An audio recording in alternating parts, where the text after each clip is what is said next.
Lukas menulis Injilnya berdasarkan kesaksian orang-orang yang dikenal maupun yang tidak dikenal. Kita lihat di Lukas 1 ayat 1-3. Lukas menulis Injil atas ijtihad dia sendiri berdasarkan kesaksian orang yang dia dengar, bukan wahyu yang Allah langsung kepadanya. Yohanes juga begitu, banyak kata Yohanes dia menulis itu berdasarkan kesaksian, bukan Allah yang mewahyukan. Markus juga begitu. Markus itu hanya meneruskan Injil Petrus. Ya. Injil Petrus karena Petrus mati dilanjutkan oleh Markus. Ya. Jadi Markus itu bukan murid Yesus itu. Nah kemudian kalau memang bisa dibantu Roh Kudus itu, ya kan? Kalau memang Alkitab itu, ya apa mereka menulis itu dibantu oleh Roh Kudus, itu tidak mungkin salah kan? Ya, tidak mungkin salah. Banyak sekali Pak Ustaz tadi mengatakan pertentangan, ratusan pertentangan. Kenapa terjadi pertentangan? Kalau memang dibantu oleh Roh Kudus, dibimbing oleh Roh Kudus, mereka menulis, tentu tidak mungkin salah. Tapi ternyata banyak sekali salah.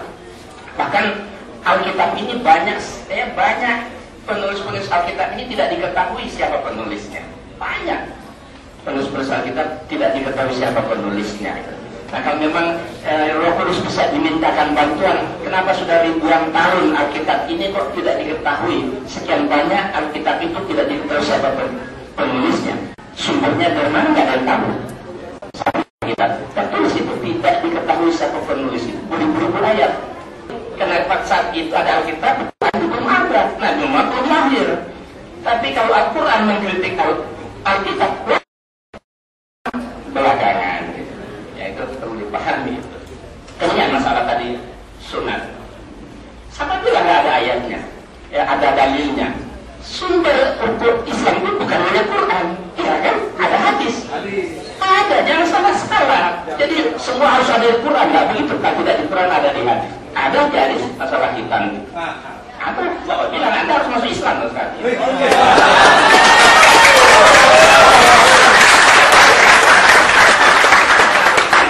Kami tetap berharap bahwa mari kita semua mengikuti acara ini dengan penuh kesungguhan agar dialog kita ini membawa manfaat yang besar bagi kita semua.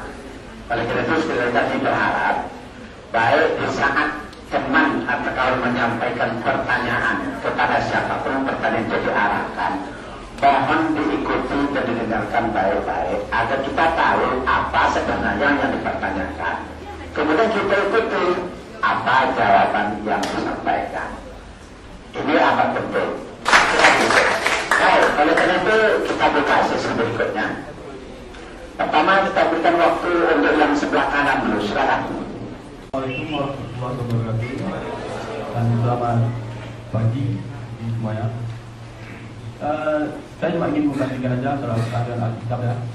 Di dalam Al-Quran itu diterangkan di surat Al-Imran ayat 19 bahwasanya artinya ya, sesungguhnya agama yang diridhoi sisi Allah adalah Islam. Sementara adakah di Alkitab kenyataan seperti itu? Bahwasanya agama Kristen adalah agama yang diakui oleh Yesus, atau ya dalam agama Kristen kan dikenal adanya Trinitas kan. Jadi apakah agama Kristen adalah agama yang paling yang diridhoi di sisi Yesus atau di sisi Allah atau Roh Kudus?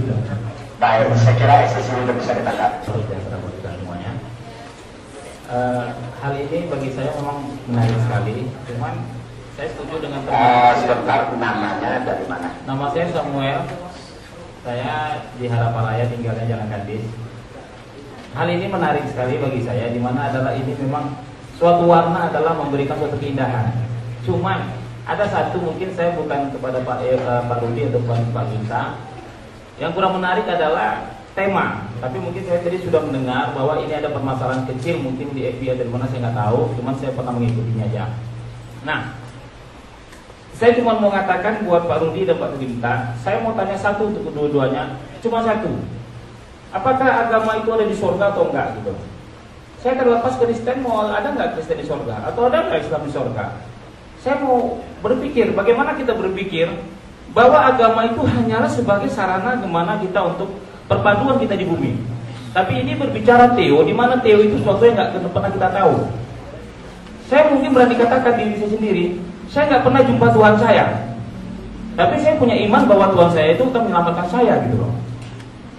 Jadi pertanyaan saya satu aja, adakah bapak-bapak berdua mengimani bahwa agama bapak itu di surga? Itu yang pertama. Dan yang kedua, adakah bapak berdua percaya kalau bapak berdua itu memang suatu orang? Sekarang saya percaya apakah bapak adalah orang intelektual di ini ya, di orang ilmiah dalam sisi teo.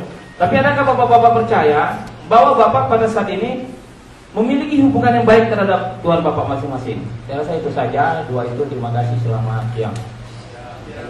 Assalamualaikum warahmatullahi wabarakatuh. Nama Muhammad Fakri dari MUI Kota Pekanbaru. Saya menanggapi dari diskusi kita tadi yang ingin saya tanggapi bahwa Pak Rudi Yohanes kalau ini memahami Islam jangan saja Al-Quran saja. Mashadirul ahkam itu seperti Islam itu adalah Al-Quran dan hadis. Jadi wa ma yantiqu 'anil hawa in huwa illa wahyu yuha. Itu tegas dalam ayat itu bahwa tidak ada yang diwahyukan kepada Nabi itu kecuali wahyu. Maka kemudian memahami Al-Quran itu harus dipahami hadis. Makanya kalau cari tentang kita itu cari dalam hadis. Jangan ketika tidak ketemu dalam Al-Quran lalu katakan itu tidak ada dalam ajaran Islam. Itu sedikit itu. Nah kemudian saya tertarik tadi dengan apa statement yang pertama kali dikemukakan oleh Pak Rudi Yohanes tadi di awal pembicaraannya sebagai pembicara pada siang hari ini, bahwa Kristen itu atau ya kitab Injil itu sendiri, Alkitab itu sendiri, itu akan memberikan jawaban terhadap teknologi. Nah, saya ingin mengajak kita semua, coba kita lihat sejarah. Rupanya Eropa itu tidak maju kalau bukan Islam dulu masuk ke sana. Jadi karena Islam masuk ke sana dengan ajaran yang dibawa oleh Al-Quran itu sendiri, yang sampai sekarang ini pun teori-teori Al-Quran itu secara ilmiah itu terbukti. Contoh sederhana misalnya, ketika ada seorang profesor berkebangsaan Amerika, sulit mereka temukan solusi tentang dua wanita yang melahirkan anak masing-masing mengklaim anaknya laki-laki. Sementara keduanya itu karena keteledoran dari perawat lupa menandakan bahwa satu di antara mereka itu ada anak perempuan. Nah ketika dia ternyata bingung menghadapi persoalan ini, lalu kemudian diberikan solusi dalam Al-Quran, lirijali nasibun mislu hadzil unsayayn. Itu dia penelitian ternyata membuktikan tidak perlu sulit-sulit. Seorang wanita yang melahirkan anak laki-laki itu kadar air susunya berbeda dengan seorang wanita yang melahirkan anak perempuan. Jadi kalau justru hanya mengatakan bahwa Alkitab itu memberikan jawaban terhadap teknologi, saya justru memiliki pandangan ketika umat Kristiani tersebut ternyata jauh dari agamanya seperti banyak di Eropa, itu justru yang melahirkan teknologi mereka. Ketika mereka terlalu fanatik dengan keyakinan mereka, justru kemudian melahirkan keterbelakangan. Nah Islam sekarang ini sedikit berbeda. Dulu di era keemasannya itu ketika taat memahami Al-Quran itu dengan baik dan hadis, melahirkan kemajuan teknologi.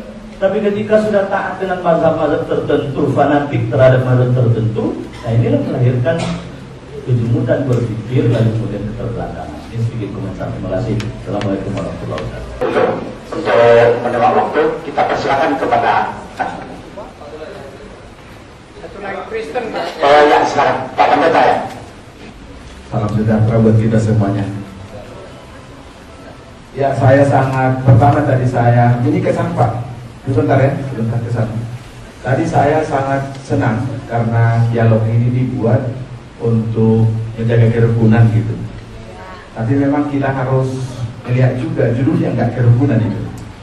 Jadi kalau kerukunan biasanya misalnya harus perbandingan Pak, misalnya begini, jalan selamat menurut iman Islam, jalan selamat menurut iman Kristen, itu baru sama-sama kita menjelaskan. Nah, misalnya Isa dalam Al-Quran, Yesus dalam Alkitab, itu baru mencari kebenaran namanya. Ini mencari persoalan namanya ini kan. Tapi biarlah. Baru yang kedua, ketidakadilan juga sebenarnya ini. Karena Bapak, mau pemerintah ada sedikit makalahnya seperti ini. Kok nggak dikasih kesempatan sama Pak Yohanes bikin kayak gini sedikit? Karena menjawab pertanyaan yang seperti ini sebenarnya harus pakai tulisan juga gitu. Ke depan. Ya saya sudah semangat ini tapi agak jauh dikit lah. Jadi mohon maaf kenapa kita juga hidup ini kan ada masalah ibaratnya tidak tenteraman hati, jadi sulit menjawabnya. Tadi saya mau berbicara lebih banyak lagi mengenai katakanlah sekolah segala macamnya, cuman ya karena terpengaruh hati saya mungkin agak saya tekan dulu. Saya tidak membahas itu. Mungkin pertanyaan yang si adik itu jawab pertanyaan tadi soal Trinitas. Oke, karena ini menyangkut keimanan saya jawab. Andek, mohon diperhatikan. Saya akan menjawab seperti ini. Sebenarnya kedua agama ini mengenal namanya Trinitas. Menurut saya, dan sudah saya gali, dan memang ada kemiripan. Jelas mirip, karena kita mengimani Taurat dan Injil. Itu yang kita imani pertama kan. Kalau masalah Injil, orang tidak mengimani, tidak masalah. Tapi Taurat dan Injil, dua-dua ayat kitab besar ini mengakuinya. Nah, untuk mempergampang, untuk kita agar kita dapat menangkap apa itu Trinitas, seperti ini. Nama saya Rudi Yohanes. Itu di dunia nyata. Saya kirim suatu kehidupan lain di dunia maya, namanya Facebook. Saya kirim akun saya dengan nama Manturik. Allah mengirim Yesus ke dunia lain, namanya bumi, dunia. Yang saya kirim adalah ucapan saya. Firman itu kan ucapan. Firman saya menjadi akun Facebook saya, sehingga dia hidup di dalam Facebook. Itu sebuah kehidupan. Apapun yang saya ucapkan, itulah yang tertulis di Facebook itu. Apakah akun saya dan saya adalah dua? Jawabnya tidak, satu. Dan kalau untuk menempatkan perumpamaan ini lebih bagus itu kepada Mark Zuckerberg. Dia yang membuat Facebook, dia menciptakan dunia Facebook, sehingga dialah Tuhannya Facebook itu. Maaf saya katakan dalam dunia Facebook ya, bukan saya katakan dia Tuhan, tidak, Tuhannya dunia Facebook. Sehingga si Mark membuat beberapa peraturan, itulah firmannya. Ketika dia lihat, saya harus masuk di dalamnya, dia kirim firmannya, itulah dibuatnya sebuah akun. Mungkin ini bagi yang mengerti Facebook itu apa, mungkin sampai situ aja. Dan kalau kita kembali kepada keimanan saya dari Bible, mari kita lihat sebentar. Saya langsung aja kepada, kalau saya buka Yohanes 10 ayat 30, semua kan sudah mengetahui bahwa aku dan Bapa adalah satu. Itu sebuah tulisan yang memang sulit untuk disanggah. Tapi orang tidak akan percaya siapa yang menulis tersebut. Nah, saya sekarang mengambil ke Wahyu.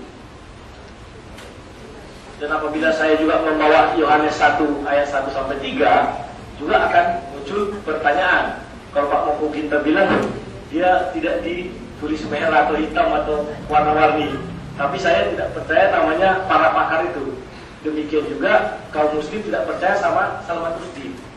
Kemarin kami sebenarnya sudah pernah dialog, mungkin mirip-mirip Pak Moko kita namanya di Facebook ini Yudas Iskariot. Saya sudah bilang, jika Anda percaya sama itu, maka saya akan percaya sama Salman Rushdie. Tidak kan? Kita tidak bisa percaya. Kita hanya percaya kepada kitab kita aja masing-masing. Pakar itu apapun bisa dibilang dia. Oke? Sekarang saya masuk ke Wahyu 22. Sebelum saya masuk ke Wahyu 1 ayat 18. Ya, 1 ayat 8. Sorry. Di sini dikatakan Allah itu berfirman bahwa akulah Alfa dan Omega. Nah, ini cepat aja lah. Ini agak tidak. Nah, aku adalah Alfa dan Omega, firman Tuhan Allah yang ada dan yang sudah ada dan yang akan datang. Nah, itu setelah itu mari kita lihat di Wahyu sebentar 22 ayat 13. Yesus mengatakan hal yang sama, ayat 13 ya. Nah ini 13. Aku adalah Alfa dan Omega. Sebentar. Ini yang pertama dan yang terkemudian, yang awal dan yang terakhir. Mungkin itu saja yang bisa saya ungkapkan. Berarti dua perkataan, satu dari Allah, satu dari Yesus. Ya, sebenarnya mungkin kalau kita suasananya agak enak, biasa saya buktikan beberapa ayat Al-Quran mengatakan apa itu Allah, apa itu firman Allah, apa itu Roh Kudus. Roh ditiupkan Allah, artinya maaf, menurut pemikiran saya di Alkitab juga kan, roh ditiupkan Allah. Sesudah itu roh firman. Firman itu berarti ucapan Allah juga tinggal dalam Allah, ditiup dari mulut, berarti tinggal dalam diri Allah. Mungkin itu yang bisa saya pahami. Menurut keyakinan saya kan ada juga di situ dua Adam dan Hawa. Kejadian 1 ayat 26, baiklah kita menjadikan manusia serupa dan segambar dengan kita. Artinya manusia yang mengadopsi sifat Allah, bukan Allah yang mengadopsi sifat manusia. Sehingga kalau kita mengatakan Allah itu berbicara bukan karena manusia berbicara maka Allah berbicara. Tidak, manusia mengambil sifat Allah. Karena di Kejadian 1 ayat 26 dikatakan, baiklah kita jadikan manusia serupa dan segambar dengan kita. Mungkin itu saya tidak perkembangkan lagi. Saat mungkin ada suasana yang agak apa gitu, mungkin bisa. Pertanyaan berikutnya dari sebentar dari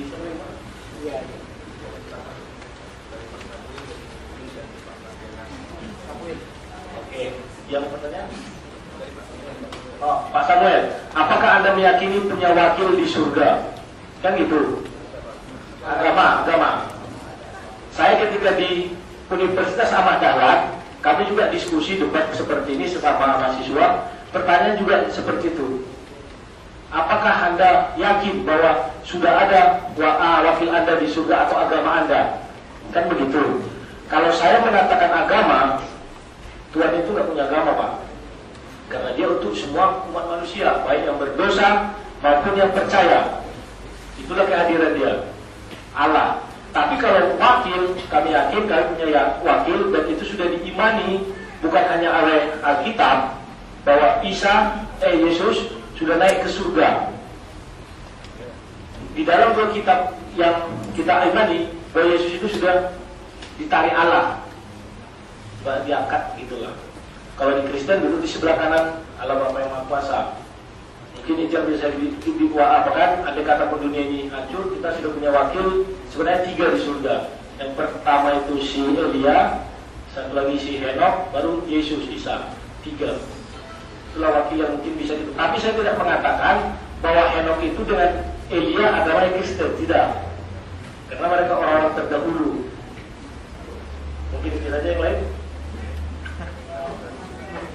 Lambang-lambang perumpamaan, ya kan, sangat sulit sekali. Nah, kenapa sulit? Wahyu ini sebenarnya mimpi. Cuma Alkitab sekarang dari tulis mimpi kan tak pernah itu, masa mimpi gitu kan. Nah sekarang diganti wahyu. Kalau saya bisa bikin, saya punya data. Saya punya Alkitab, mungkin di Indonesia saya terbanyak punya Alkitab di Indonesia ya.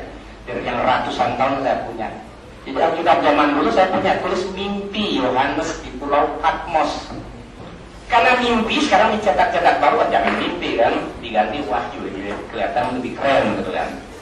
Makanya sulit sekali untuk di masalah mimpi. Itu mimpi sebenarnya. Jadi mimpi kok panjang sekali, mimpi berseri. Nah kemudian ada yang bertanya tadi, di Al-Quran surat 3 ayat 19 ada kata agama yang diridhoi Allah adalah Islam. Tadi itu kan, inna dina indallahi Islam, itu ada. Ya, bahkan saya buka dengan ayat itu tadi kalau nggak salah. Bahkan saya sambung lagi dengan ayat 85. Wa may yabtaghi ghairal islami dinan wa ma yuqbalu minhu wa huwa bil akhirati minal khasirin. Barang siapa mencari agama selain daripada agama Islam, sekali-kali tidak akan diterima agama itu daripadanya, dan dia kira dia termasuk orang merugi. Jadi di Quran ada, ya, ada seperti. Tapi kalau dia tanya ada nggak di Injil, itu tidak ada, ya, tidak ada yang mengatakan sesungguhnya agama yang diridhoi Allah adalah Kristen. Itu boleh dicari seluruh Alkitab, insya Allah tidak akan diketemukan. Kemudian Yohanes 10 ayat 30 tadi Bapak angkat, dia angkat Yohanes 10:30 artinya apa? Aku dan Bapak adalah satu.